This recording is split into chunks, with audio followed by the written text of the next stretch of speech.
नमस्कार, होम मिल टीवी भारत में स्वागत। अयोध्या राम मंदिर चांदा मामले में सुप्रीम कोर्ट की सुनवाई के बीच उत्तर प्रदेश सरकार ने कहा है कि वह अदालत के हर आदेश का सम्मान करेगी। उत्तर प्रदेश सरकार के मंत्री अनिल राजभर ने कहा है कि यदि किसी को कोई शिकायत है तो सरकार उससे सुनेगी। उन्होंने कहा है कि जांच पूरी पारदर्शिता के साथ कार्रवाई की जाएगी ताकि सच्चाई सामने आए और भविष्य में ऐसी घटनाओं की पुनरावृत्ति न हो।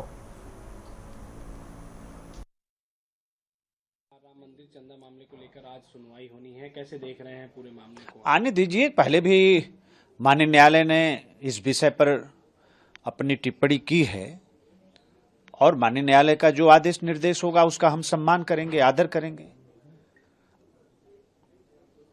सर, यूपी सरकार ने दिए हैं, एक हफ्ते में रिपोर्ट सौंपेगी टीम।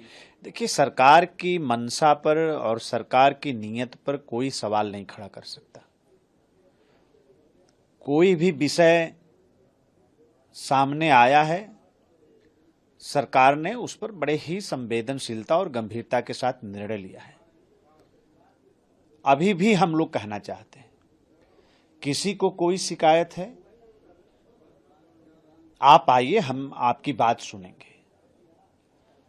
अयोध्या जी के प्रकरण पर सरकार पूरी तरीके से, पारदर्शी तरीके से उसकी जांच कराकर और दूध का दूध, पानी का पानी करना चाहती है ताकि भविष्य में इस तरह की घटनाओं की पुनरावृत्ति न हो और फिर से भगवान श्री राम की अयोध्या जी को राजनीतिक मुद्दा बनाने का कोई प्रयास न करे।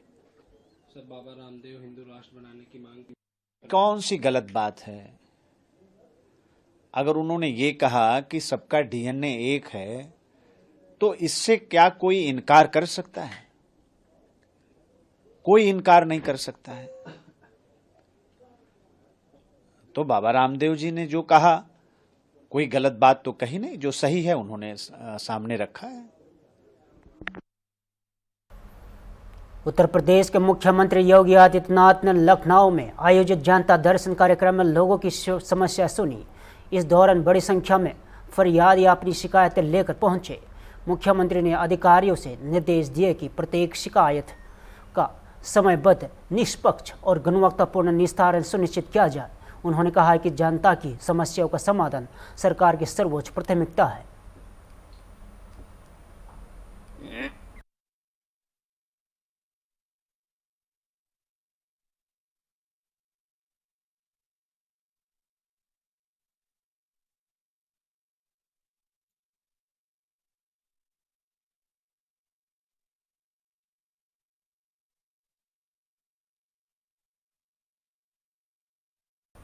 अयोध्या में राम मंदिर चंदा मामले की जांच के बीच हिंदू धर्म सेना के राष्ट्रीय अध्यक्ष संतोष दुबे से एसआईटी से पूछताछ की है। वरिष्ठ अधिवक्ता तरुणजीत वर्मा ने बताया कि संतोष दुबे का साक्ष्यों से संबंध में सवाल पूछे गए और उनके बयानों के समर्थन में दस्तावेज मांगे गए हैं। उन्होंने कहा है कि संतोष दुबे आज दोपहर संबंधित अधिकारियों को आवश्यक दस्तावेज सौंपेंगे। तरुणजीत वर्मा ने दावा किया है कि एसआईटी सही दिशा में जांच कर रही है और जल्द ही मामले में बड़ा खुलासा हो सकता है। उन्होंने विश्वास जताया है कि जांच में जरिए सच्चाई सामने आएगी।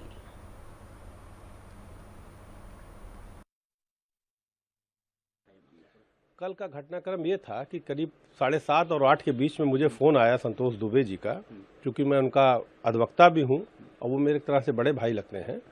तो जब मुझे शाम को फ़ोन आया कि भाई साहब मुझे पुलिस ने बुलाया है सीओ ऑफिस, कृपया आप आ जाइए एज ए वकील, तो मैं तुरंत यहाँ से निकला और 8, सवा 8 के आसपास में पहुँच गया CO office Rikabganj.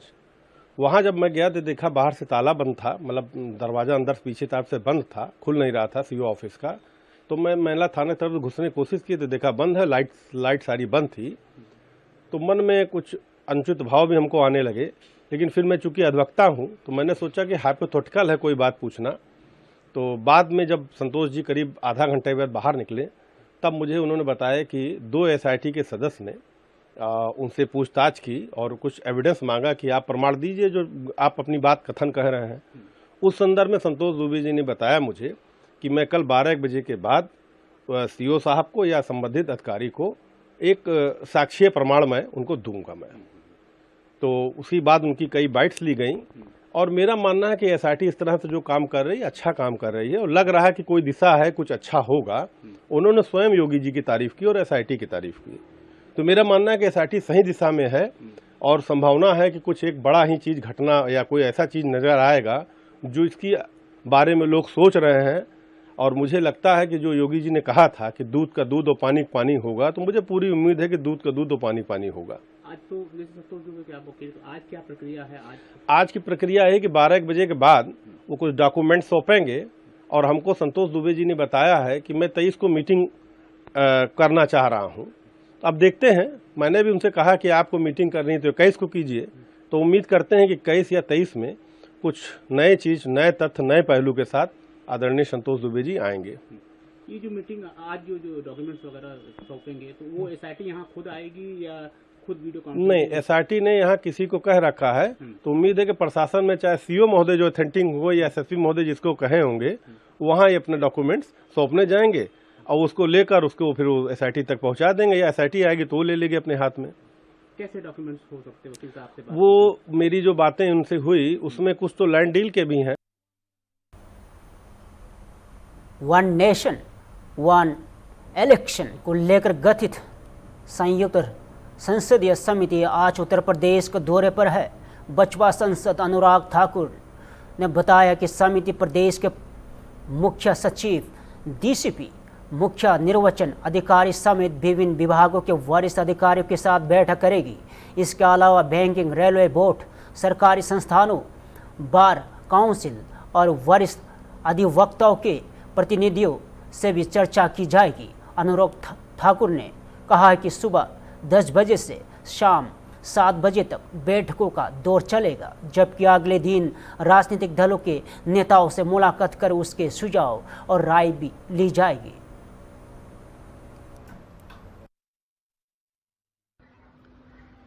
Joint parliamentary committee one nation one election पर आज उत्तर प्रदेश के दौरे पर है और यहाँ पर जो हमारे वरिष्ठ अधिकारी हैं, chief secretary, DGP, chief election officer और बाकी सभी अधिकारी और अन्य विभाग जैसे कि बैंक्स हैं, रेलवे बोर्ड है, अन्य सरकारी संस्थाएं हैं, बार काउंसिल है, वरिष्ठ वकील हैं, आज उन सब से मुलाकात होगी। दिन भर की बैठकें रहेंगी शाम 7 बजे तक, 10 बजे से 7 बजे तक। और कल सुबह जो राजनीतिक क्षेत्र के लोग हैं, चाहे वो चुने हुए प्रतिनिधि हैं,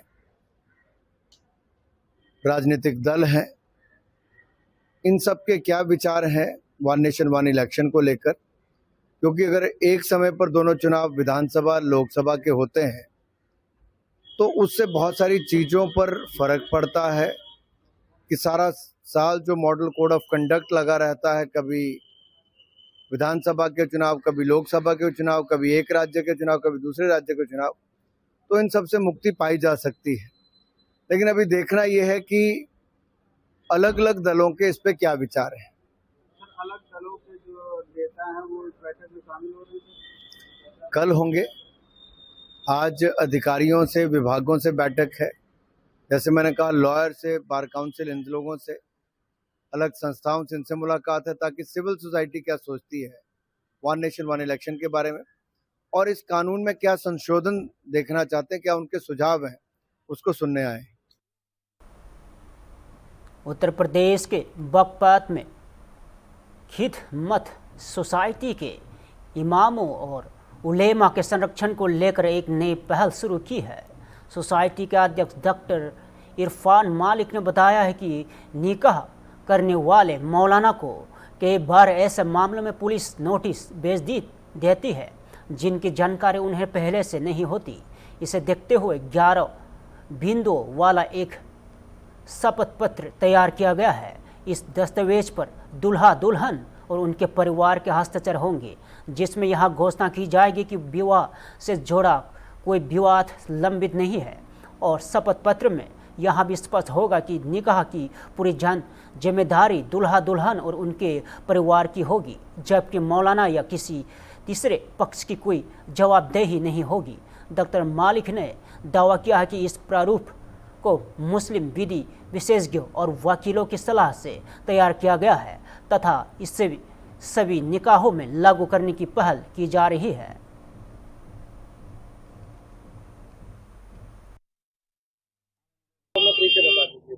डॉक्टर इरफान मलिक, अध्यक्ष खिदमत सोसाइटी बड़ौदा। मीटिंग की गई है आपके द्वारा इमामों के द्वारा निकाह बढ़ाने को लेकर, वो क्या है, कुछ फैसला भी हुआ है? देखिए, खिदमत सोसाइटी ने एक मुहिम चलाई थी जो हमारे उलेमाए हैं, जो हमारे इमाम हैं, उन्हें बचाने के लिए। मतलब निकाह के बाद क्या होता है कि निकाह के बाद पुलिस द्वारा नोटिस दिया जाता है मौलानाओं को, जबकि मौलानाओं को इस बारे में जानकारी ही नहीं होती कि ये जिसका उन्होंने निकाह कराया है उस लड़के की पहले से शादी हो रही है या उस लड़की की दूसरी शादी है या उनका कोई कोर्ट में विवाद चल रहा है। मौलाना को इस बारे में कोई पता नहीं होता। और ना ही जो निकाह कराने आते हैं, जो निकाह कौन कराता है, निकाह मस्जिद के इमाम कराते हैं। जिस आबादी में मस्जिद होगी उसी मस्जिद के इमाम वहाँ निकाह कराएंगे। तो अगर वहाँ के जिम्मेदार लोग इमाम साहब के पास आएंगे और वो कहेंगे हमारी बेटी का निकाह पढ़ाना है, वो सीधे साधे होते हैं, अपना पढ़ा देते हैं निकाह। उन्हें बैकग्राउंड का क्या पता कि इनका क्या विवाद चल रहा है क्या नहीं। तो इस मुहिम को खिदमत सोसाइटी ने चलाया है कि आगे से किसी इमाम को किसी उलेमा को परेशान न किया जाए। हमने एक शपथ पत्र तैयार किया है खिदमत सोसाइटी ने। उस शपथ पत्र में 11 बिंदु हैं, जिसमें मोटी मोटी सी बात यह है कि लड़का लड़की की उम्र, उन्हीं के द्वारा वो सिग्नेचर होगा, नोटरी होगा, उनके परिवार के साइन होंगे। उसमें ये लिखा होगा कि आपके जो निकाह से पहले कोई विवाद तो नहीं चल रहा, लड़की या लड़का दोनों विवाहित हैं, अविवाहित हैं, तलाकशुदा हैं, कोई किसी तरह की कोई परेशानी तो नहीं है। और आखिर में उसमें ये भी होगा उस स्टाम्प पे, उस एफिडेविट पे, कि इसकी निकाह की जो भी जिम्मेदारी होगी वो सब मेरे परिवार की होगी। इसमें मौलाना का या किसी अन्य का कोई रोल नहीं होगा। तो वो बच जाएंगे मौलाना, उसमें सारी जिम्मेदारी उस एफिडेविट पे, उस स्टाम्प पेपर पे उस लड़की की, उस लड़के की और उनके परिवार की होगी। ये हमारी मुहिम है। आपने ये चीज कही है कि निकाह नहीं पढ़ाया जाएगा अगर ये चीजें नहीं मानी जाएगी। हाँ, देखिए, अभी ये हमारा प्रस्ताव है, हमने प्रस्ताव दिए हैं, ये मौलानाओं को इकट्ठा करके हमने प्रस्ताव दिए हैं। इन जो पॉइंट दिए हैं उन पॉइंट को हम, जो हमारे अधिवक्ता हैं, जो मुस्लिम अधिवक्ता हैं, जो निकाह के नियम कायदे कानून जानते हैं शरीयत के हिसाब से, क्योंकि जो भी काम होगा वो शरीयत और हिंदुस्तान का जो कानून होगा दोनों को मिलाकर चलेगा, उन्हें दोनों को ध्यान में रखते हुए ये हमने नोटिस तैयार किया। लागू किन पे होगा? जैसे कि कई बार लड़के लड़कियां चले जाते हैं, फिर वो कहीं निकाह उन पे होगा, या जो आम शादियां हैं? जो आम शादियां हैं, देखिए, सब पे लागू होगा। मतलब जैसे सपोज करो मुझे अपने बेटे की शादी करनी है, तो मुझे मौलाना, जब हमारे यहाँ एक लाल खत लिखा जाता है, वो शादी से लगभग 15-20 दिन पहले लिखा जाता है, मौलाना ही उसे पढ़ते हैं। तो जिस वक्त वो लाल खत पढ़ने आएंगे उस वक्त वो नोटिस उन्हें दे देंगे, उसकी एक कॉपी दे देंगे कि आप ये अपने स्तर से तैयार कराएं, अपने वकील से तैयार कराएं, और उस पर उनके और उनके परिवार के सिग्नेचर होंगे, उनकी सहमति से होगा, जिससे कि मौलानाओं को कोई दिक्कत ना हो।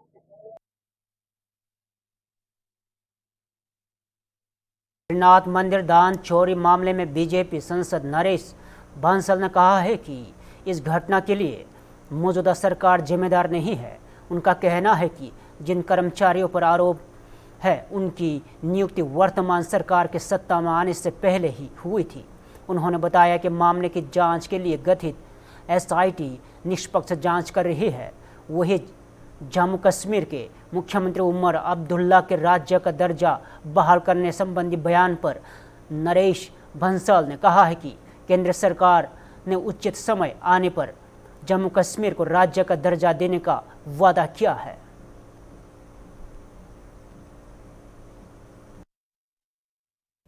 नहीं, इसमें सरकारों का दोष नहीं है। जो लोग हैं हमारी सरकार से पहले के नियुक्त हैं वो कर्मचारी हैं। जैसे बद्रीनाथ टेम्पल कमेटी की जहां तक बात है वो स्थायी उस समय हुए हैं जब कांग्रेस के प्रदेश टेम्पल कमेटी के चेयरमैन थे, उनके द्वारा स्थायी हुए। इसलिए कहते हैं कि आदमी ईमानदार जब तक बेईमान ना हो। कब बेईमान हो जाएगा ये पता थोड़ी लगता है, और जब वो बेईमान हुआ पता लगा तो उसके खिलाफ कार्रवाई हो रही है। एसआईटी जांच कर रही है उसके खिलाफ, एफआईआर हुई है उसके खिलाफ। सरकार ने वादा किया था कि जिस समय यथा समय जब उचित समय होगा उस समय जम्मू कश्मीर को पूर्ण राज्य का दर्जा मिलेगा। सरकार उस पर कायम है। निश्चित रूप से यथा समय जब आएगा उचित समय जब होगा तब जम्मू कश्मीर को पूर्ण राज्य का दर्जा दिया जाएगा।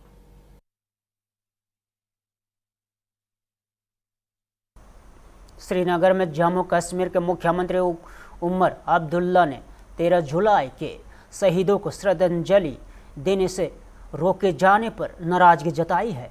उन्होंने कहा है कि अंग्रेजी शासन के खिलाफ और लोकतंत्र के लिए जान देने वालों को श्रद्धांजलि देने की अनुमति नहीं मिलना दुर्भाग्यपूर्ण है।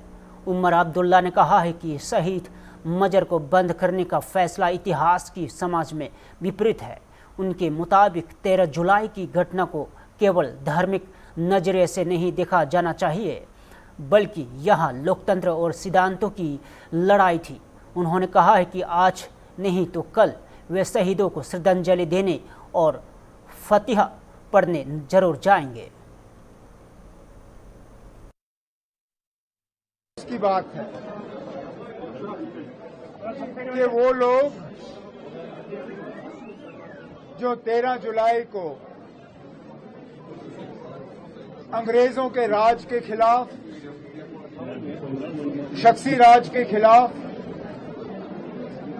और जमहूरियत के लिए अपनी कीमती जानें कुर्बान कर गए, आज उनकी शहादत को सलाम करने की हमें इजाजत नहीं दी जा रही है। काश ये जो फैसला लिया गया शहीद मज़ार को बंद करने का, ये फैसला लेने वाले अगर 2 मिनट जम्मू कश्मीर की हिस्ट्री पढ़ते तो वो समझ जाते कि इस फैसले से उन्होंने तमाम उन लोग जिन्होंने आजादी से पहले अंग्रेजों के खिलाफ लड़ते हुए अपनी जानों को कुर्बान किया, उन सबों की कुर्बानियां आज नजरअंदाज की गईं। कश्मीर उस वक्त जो प्रिंसली स्टेट था वो एक ब्रिटिश पैरामाउंसी थी। महाराजा ने अंग्रेजों की पैरामाउंसी को कबूल किया और अगर इसका आप सबूत चाहते हो, यहां 100 मीटर दूर पे जो आज एम्पोरियम है वो रेजिडेंट का मकान होता था। जो आज जम्मू में वजीर आला की ऑफिशियल रेजिडेंस है वो रेजिडेंसी का मकान होता था। जो जम्मू और श्रीनगर में 2 सड़कें हैं रेजिडेंसी रोड के हवाले से, उन सड़कों के नाम इसलिए रखे गए क्योंकि वो अंग्रेज रेजिडेंट के मकान तक जाके वो सड़कें पहुंचती थीं। तो ये लड़ाई जिसको सिर्फ मजहब के तराजू में तोला जा रहा है, इन शहीदों की शहादत को सिर्फ इसलिए नजरअंदाज किया जा रहा है क्योंकि वो मुसलमान थे और यहां का महाराजा मुसलमान नहीं था।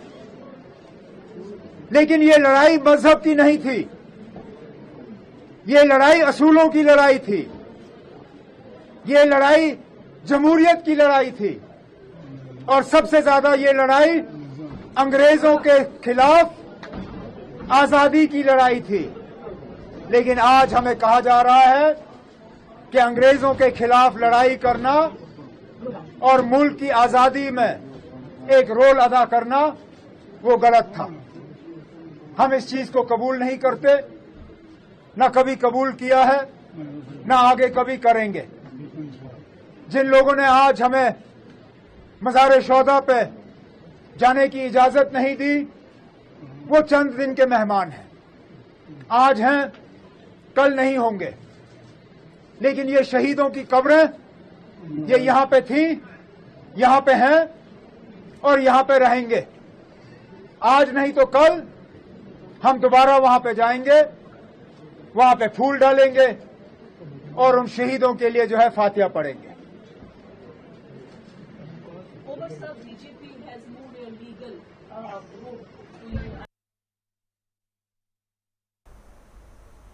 राम मंदिर चंदा मामले में कथित गड़बड़ी की सीबीआई जांच की मांग वाली याचिकाओं पर सुप्रीम कोर्ट में सुनवाई से पहले श्री राम जन्मभूमि तीर्थ क्षेत्र ट्रस्ट के सदस्य महंत दिनेंद्र दास महाराज का बयान सामने आया है।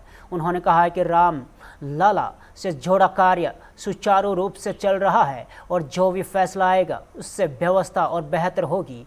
उन्होंने कहा है कि यदि अतीत में कोई त्रुटियां हुई है तो इस प्रक्रिया में के जरिए उनका समाधान होगा। और महंत दिनेंद्र दास ने सुप्रीम कोर्ट के फैसले का सम्मान करने की बात कहते हुए कहा कि सभी को न्यायालय के निर्णय का पालन करना चाहिए।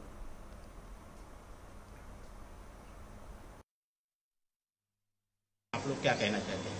ये तो बड़ी अच्छी रामलला का काम चल रहा है, वहाँ जो निर्णय आया है वो अपने और ठीक हो जाएगा,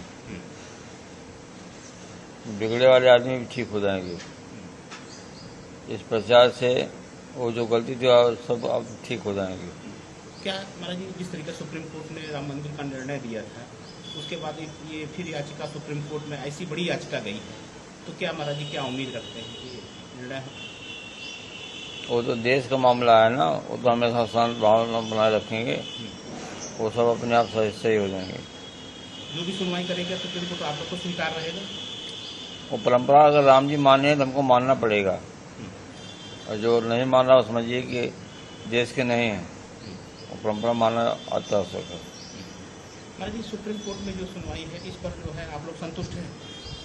आज की सुनवाई को लेकर के जो सुनवाई होने जा रही है, अगर हम लोग राम जी की परंपरा मान रहे हैं तो उसको मानना पड़ेगा, अगर जो उसको नहीं माना उसको देश से बाहर कर देना चाहिए। महाराज जी, राम मंदिर निर्माण के अध्यक्ष बिहार के बांकीपुर विधानसभा सीट पर हो रहे उपचुनाव को लेकर सियासी बयानबाजी तेज हो गई है। बीजेपी के प्रदेश अध्यक्ष संजय सरावागी ने दावा किया है कि राष्ट्रीय जनता दल के नेता तेजस्वी यादव यूरोप दौरे पर है और जबकि बांकीपुर में चुनाव चल रहा है। उन्होंने कहा है कि पिछली बार एनडीए ने यहां सीट 51,000 वोटों के अंतर पर जीती थी और इस बार यहां जीत का अंतर उससे भी अधिक होगा। और सरावागी ने भरोसा जताया है कि एनडीए उम्मीदवार रिकॉर्ड मतों से जीत दर्ज करेगा।